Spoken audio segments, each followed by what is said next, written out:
Oke, baik. Teman-teman mahasiswa semuanya, kita berjumpa lagi di hari ini untuk melanjutkan materi ya, mengenai teknik-teknik pembuatan soal, begitu. Hari ini kita akan membahas mengenai bagaimana kita membuat kisi-kisi soal. Di samping kemarin kita sudah belajar mengenai pembuatan soal HOTS itu seperti apa, begitu ya. Ya itu sudah nampak ya ada 4 mahasiswa ya itu ya, sudah ya di tempatnya Bagas. Oke, tidak apa-apa, karena ini waktunya PPL atau magang ya. Tetapi nanti kita menunggu info untuk kita bisa berjumpa melalui luring ya. Jadi ada info dari fakultas bahwa nanti sekitar pertengahan Oktober akan ada perkuliahan secara luring atau secara tatap muka langsung di kampus begitu. Jadi kemarin yang sudah menulis di grup itu nanti akan didata lagi oleh Ibu Kaprodi, nanti kita akan memulai kuliah di luring. Bagaimana kalau kita kuliah di kampus, apakah bisa izin di tempat magang atau bagaimana ya?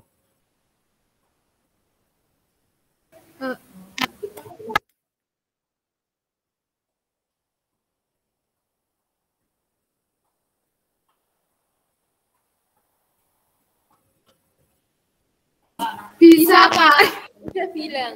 Sudah Pak, sudah saya konfirmasi, sudah konfirmasi sama guru Pamong katanya bisa begitu. Oke, ya.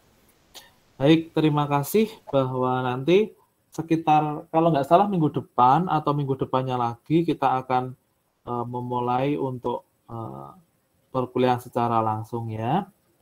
Oke, kita akan membahas hari ini mengenai kisi-kisi soal.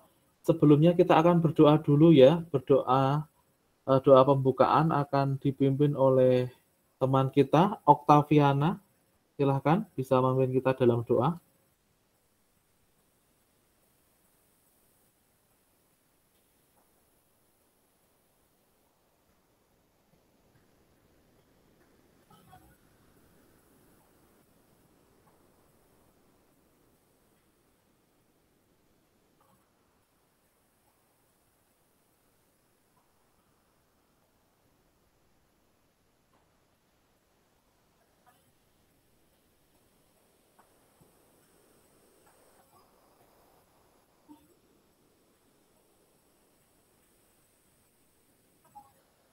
Oktaviana bisa memimpin kita dalam doa.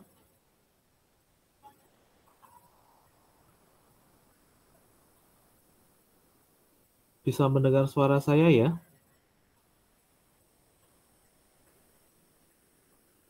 Oh, mungkin jaringannya kurang bagus ya. Loriana, Pak Balik bisa memimpin kita dalam doa. Oh iya, iya, ini. Maaf Pak, apakah suara saya terdengar? Ya, sudah terdengar sekarang, tapi agak mendengung. Sebelum memulai pembelajaran dengan Bapak, mari kita mulai dengan doa. Saya pimpin dengan iman Kristiani, yang lainnya boleh mengikuti. Bapa kami yang di surga, terima kasih Bapak, terima kasih Yesus atas berkat dan karunia-Mu sampai pada saat ini Bapak. Bapak, berkatilah Bapak pembelajaran ini dari awal pertengahan hingga akhirnya. Berilah kami roh dengar-dengaran ya Bapak, apapun yang disampaikan materinya oleh Bapak ini ya Bapak, agar kami lakukan, kami terapkan di masa yang akan datang nanti ya Bapak. Bapak, berkatilah kesehatan kami juga ya Bapak, kami serahkan semua aktivitas kami ke dalam tangan-Mu, dalam nama-Mu Tuhan Yesus Kristus, ampunilah segala dosa dan pelanggaran kami. Amin. Amin. Terima kasih Oktaviana. Karena ini daring ya, ini kita terkendala di sinyal, bisa terkendala di berbagai hal. Oke, saya akan mulai, nanti bisa menyimak videonya di YouTube saya ya. Kita bisa ulangi lagi nanti untuk refresh atau untuk mengingat kembali materi yang sudah dibicarakan pada hari ini. Oke, saya akan mulai mengenai materi pada hari ini. Sebentar, saya akan share screen.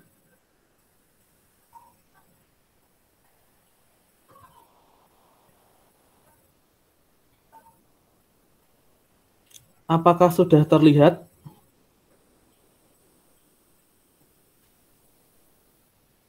Sudah terlihat atau belum?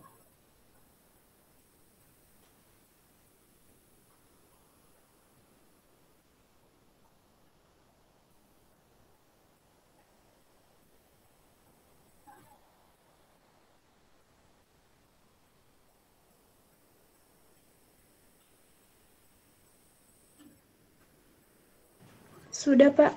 Oke, baik.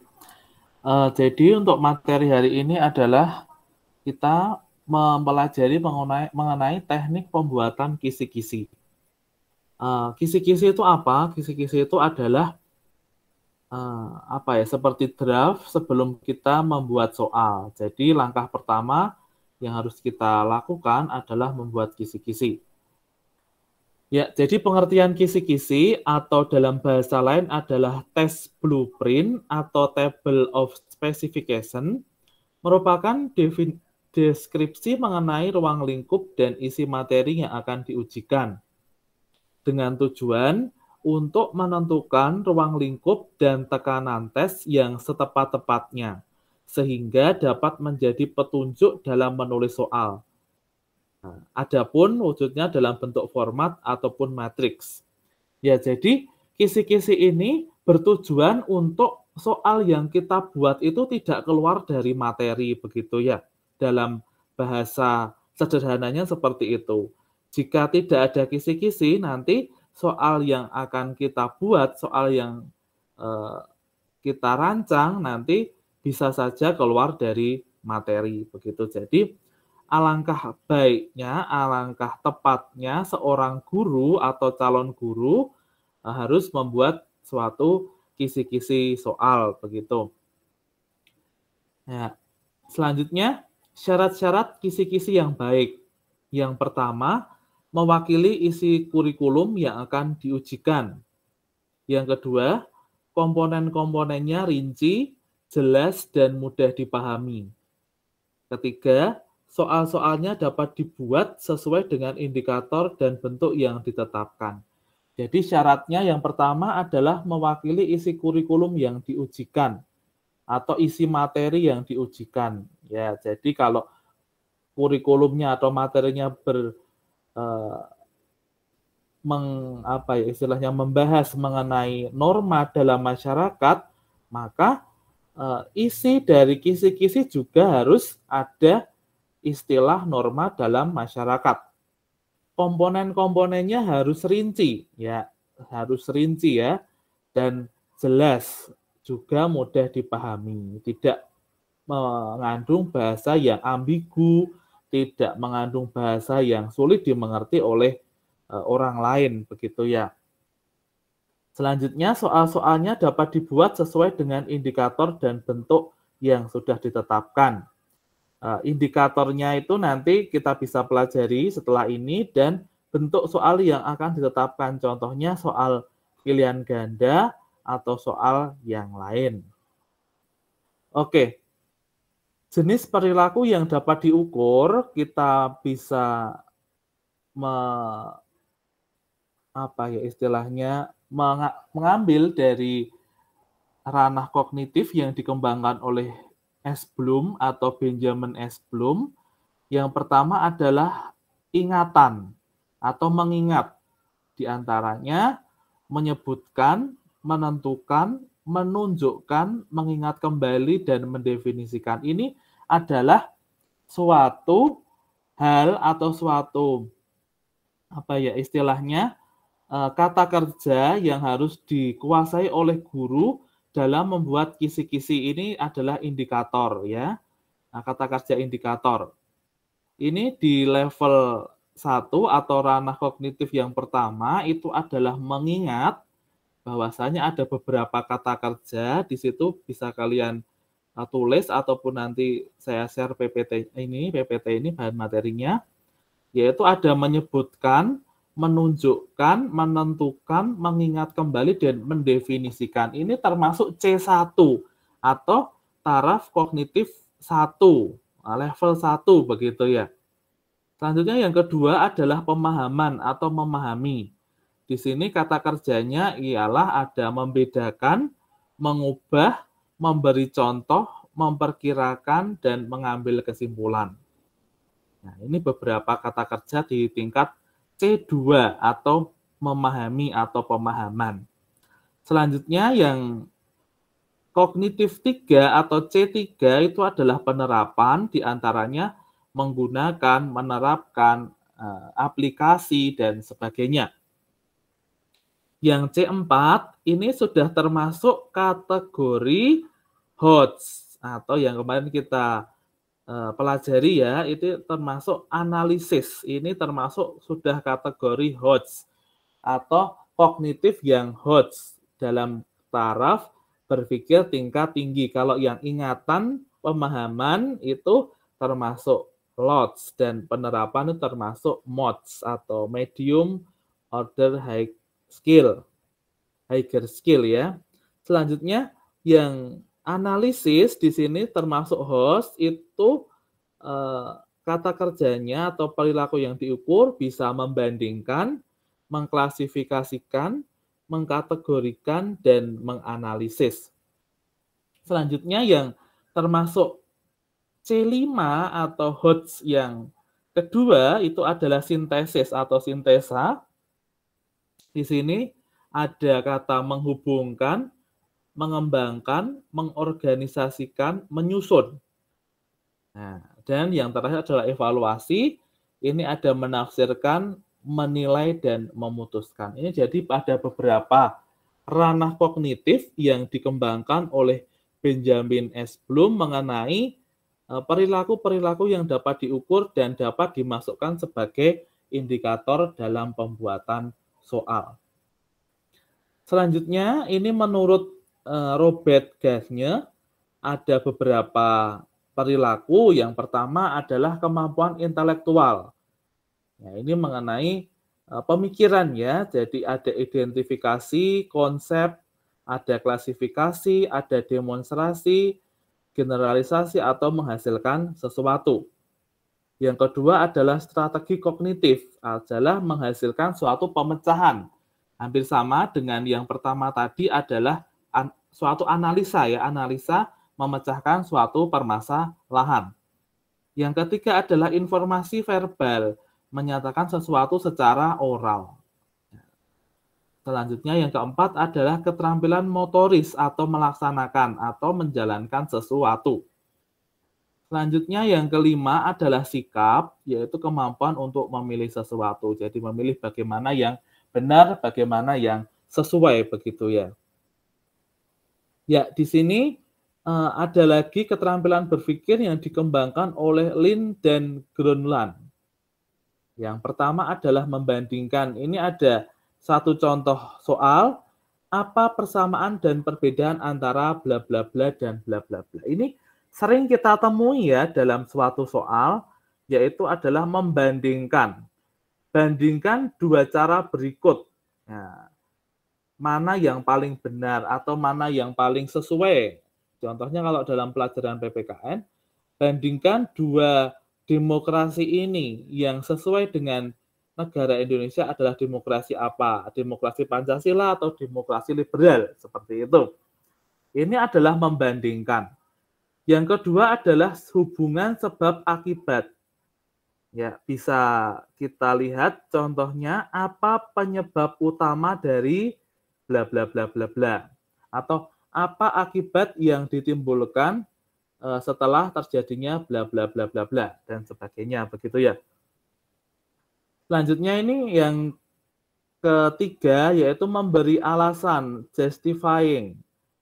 Contoh keterampilannya yaitu manakah pilihan berikut yang kamu pilih, mengapa. Nah, jadi ada beberapa pilihan dan kita harus memilih dan harus menjelaskan alasan kenapa kita memilih hal tersebut.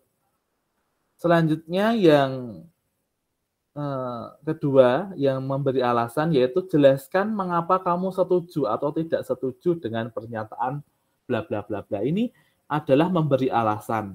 Jadi siswa kita minta untuk memberikan alasan mengenai suatu hal yang dipilihnya atau mengenai suatu fenomena. Ini suatu keterampilan berpikir yang ketiga, yaitu memberi alasan. Selanjutnya yang keempat adalah meringkas.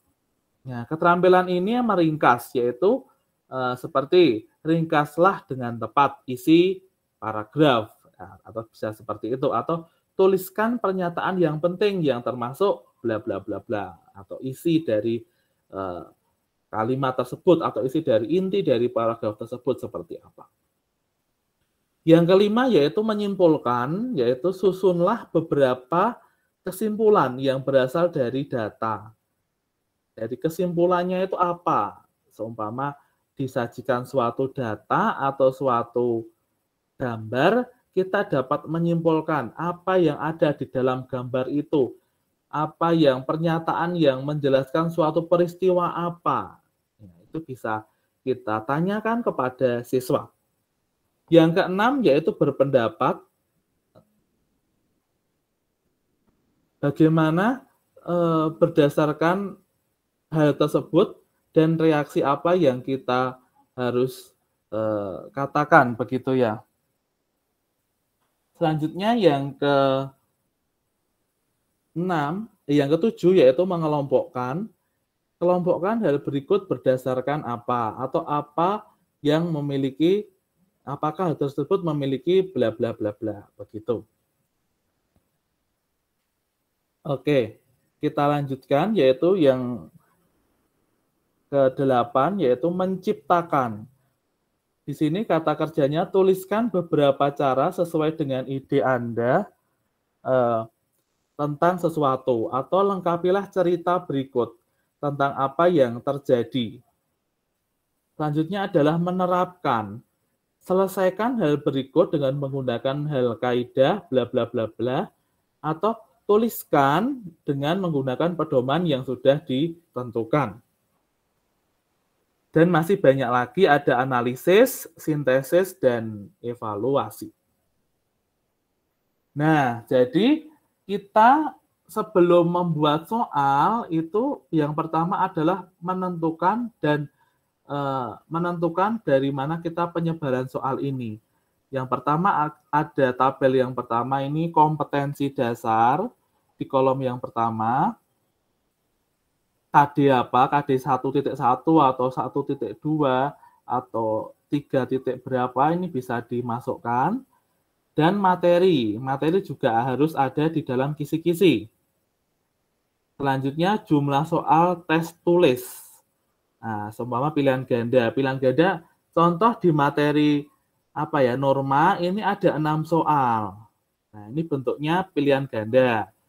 Selanjutnya di materi apa ada 3 soal dan yang satunya di uraian dan sebagainya. Ini bisa kita buat terlebih dahulu untuk menentukan penyebaran soal. Selanjutnya ini adalah format kisi-kisi dalam penulisan soal. Yang pertama ini nanti ada judulnya ya. Jadi judulnya adalah kisi-kisi penulisan soal. Soal apa? Kisi-kisi penulisan soal saja. Lalu diberi nama sekolah, mata pelajaran, kurikulum, alokasi waktu. Di sini lanjutannya adalah jumlah soalnya ada berapa, bentuk soal atau tesnya, ini bisa pilihan ganda atau uraian, dan diberi nama penyusun soal. Ya, nama kalian ya, nama yang membuat soal. Lalu di bawahnya, di kolom di tabel ini, di sini ada nomor. Kalau sekarang tidak ada standar kompetensi, tetapi adalah kompetensi dasar, kelas, semester, materi pokok, indikator soal, dan nomor soal. Bisa juga ditambah dengan kunci jawaban ya, kunci jawaban dari soal. Oke. Kisi-kisi yang baik harus memenuhi beberapa persyaratan. Yang pertama, kisi-kisi harus mewakili tadi ya dari kurikulumnya yang telah diajarkan secara proporsional dan tepat. Ya, jadi tidak boleh keluar dari materi. Yang kedua, komponen-komponennya diuraikan secara jelas dan mudah dipahami. Kalau tidak mudah dipahami, maka tidak akan menjadi soal yang baik. Yang ketiga, materi yang hendak ditanyakan dapat dibuatkan soalnya. Jadi tidak boleh materi lain yang tidak bisa dibuat soal. Selanjutnya, perumusan indikator soal. Ya, jadi kita dalam menentukan indikator soal itu menggunakan kata kerja operasional atau disingkat KKO. Perilaku khusus seperti tadi adalah ada membandingkan, ada menjelaskan, ada menyebutkan, dan sebagainya. Yang kedua, menggunakan kata kerja, satu saja kata kerja operasional untuk soal objektif dan lebih dari satu kata kerja operasional untuk soal uraiannya. Jadi berarti untuk soal objektif atau pilihan ganda itu hanya satu saja kata kerja operasional, tetapi kalau untuk soal uraian itu bisa dua atau lebih untuk kata kerjanya. Nah, kalau untuk yang ketiga ini indikator soalnya dapat dibuatkan soal atau pengecohnya. Ini hanya untuk soal pilihan ganda. Oke, nanti kita bisa buat indikator soal. Di sini ada penulisan indikator soal yang lengkap itu mengandung ABCD. Nah, apa itu ABCD? A itu adalah audiens, itu adalah peserta didik. B adalah behavior, perilaku yang harus ditampilkan begitu. C, condition, kondisi yang diberikan atau konten yang diberikan. Dan D, degree, tingkatan yang diharapkan. Jadi dalam indikator soal ini seperti tujuan pembelajaran ya, harus mengandung unsur A, B, C, D begitu. Jadi ada audience, behavior, condition, dan degree.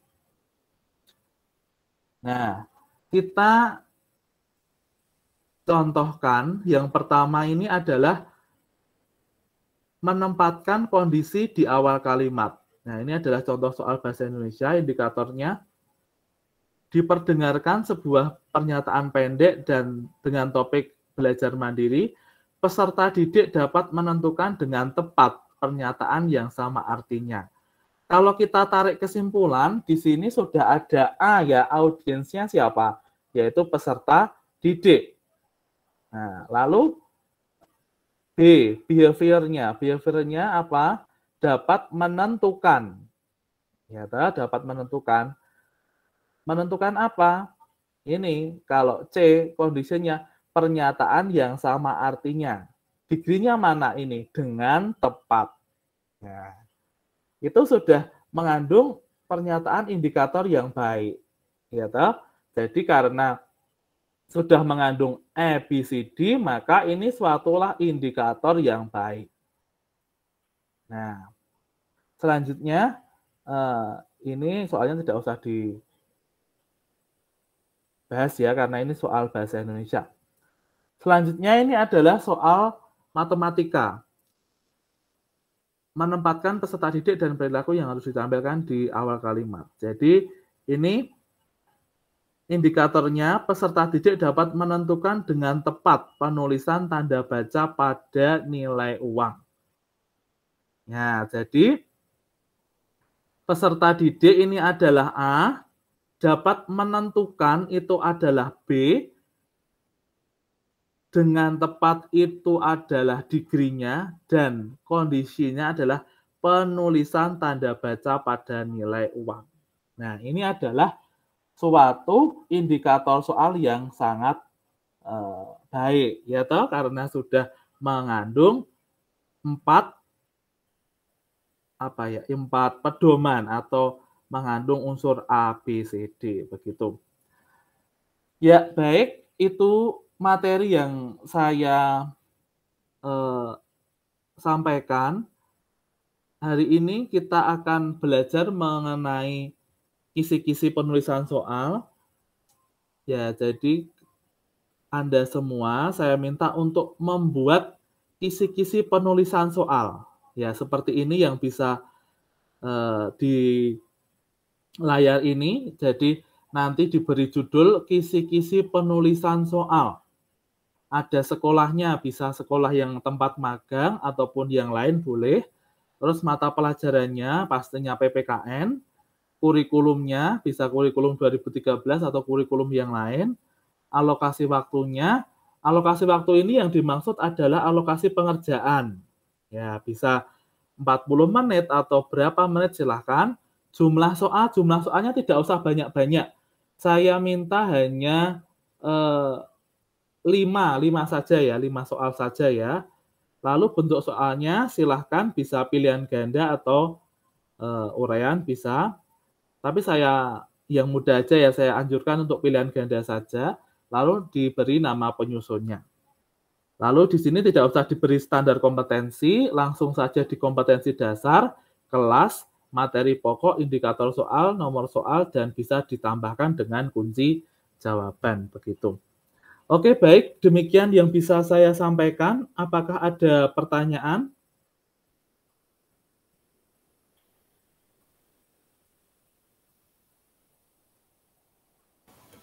Maaf Pak, mau bertanya. Silakan.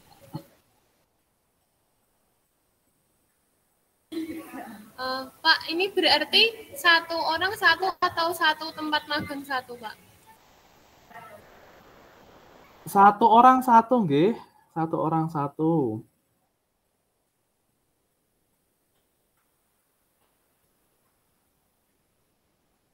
Ini tugas individu, jadi satu orang satu ya. Jadi semuanya membuat begitu ya. Maaf Pak, saya mau bertanya Pak tentang yang tadi Bapak jelasin. Silakan.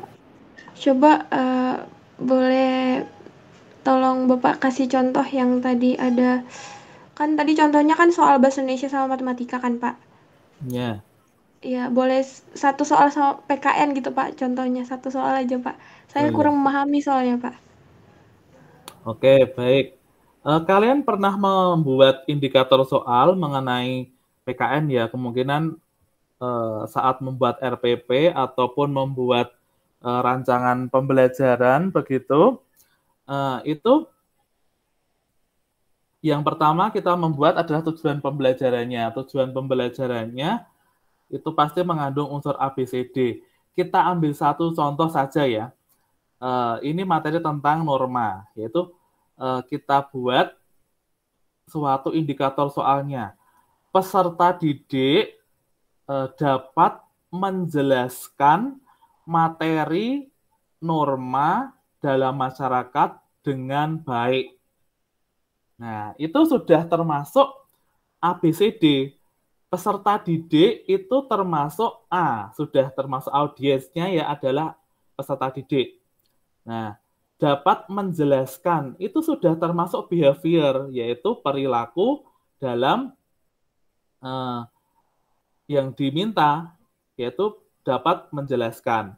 Lalu kondisinya materi norma dalam masyarakat itu sudah termasuk C-nya, condition, dan D, degree-nya itu adalah dengan baiknya. Itu adalah satu ulasan mengenai indikator soal. Selanjutnya, nanti soalnya yang muncul bisa ada ilustrasi mengenai norma yang ada dalam masyarakat, lalu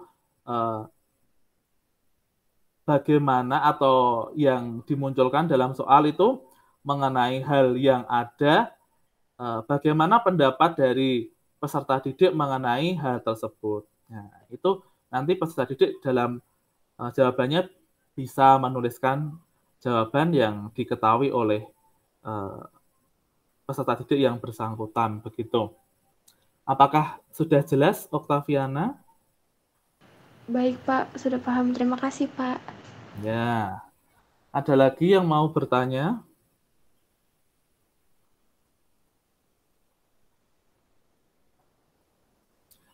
Kalau sudah tidak ada yang mau bertanya, setelah ini kalian bisa segera membuat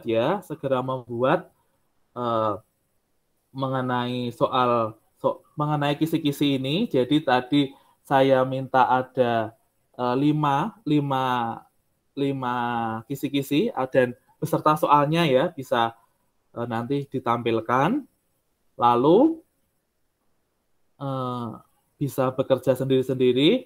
Dalam yang berkelompok ya silahkan untuk saling bekerja sama. Lalu ini paling lambat dikumpulkan hari Jumat. Ya, nanti dalam bentuk PDF. Jadi kisi-kisi dan soalnya ada 5. Soalnya silahkan bisa dalam bentuk pilihan ganda ataupun bisa dalam bentuk uraian. Bisa, silahkan. Nanti hari Jumat bisa dikumpulkan dan kita bahas untuk pertemuan selanjutnya. Oh ya, untuk hari Senin kita akan TTS ya, karena sudah pertemuan ke-7 ini dan minggu depan adalah minggu ke-8, kita akan tes tengah semester. Nah, dipersiapkan, silakan untuk belajar dari materi yang pertama sampai materi yang hari ini, begitu. Sampai di sini ada yang mau ditanyakan?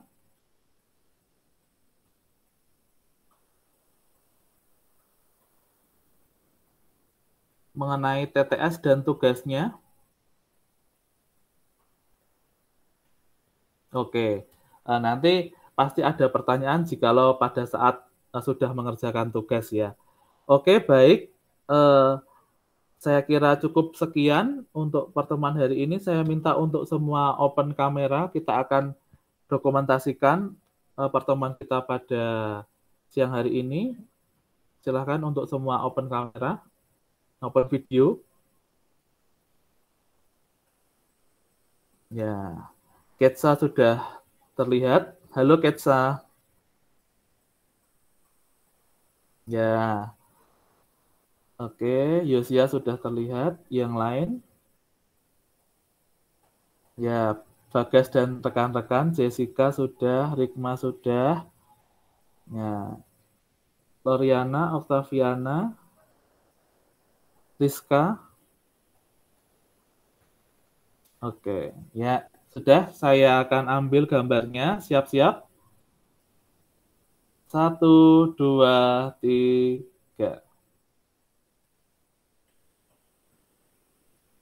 Oke, baik. Terima kasih. Silakan untuk membuat tugasnya dan segera dikumpulkan. Kalau sudah, nanti bisa konsultasi dengan saya. Dan jangan lupa minggu depan kita akan TTS, nanti link soalnya akan saya berikan.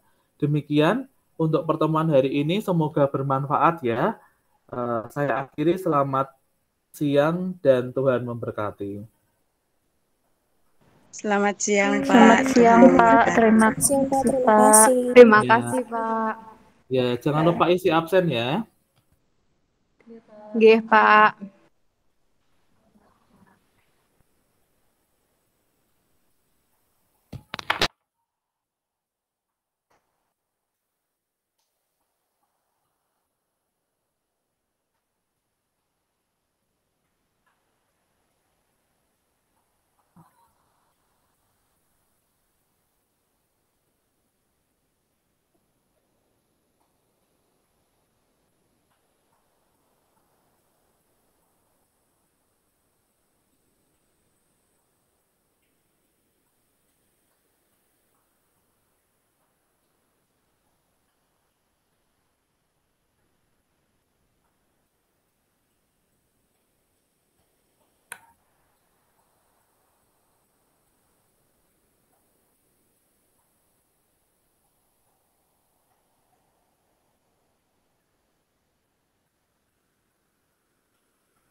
Oh, la menara.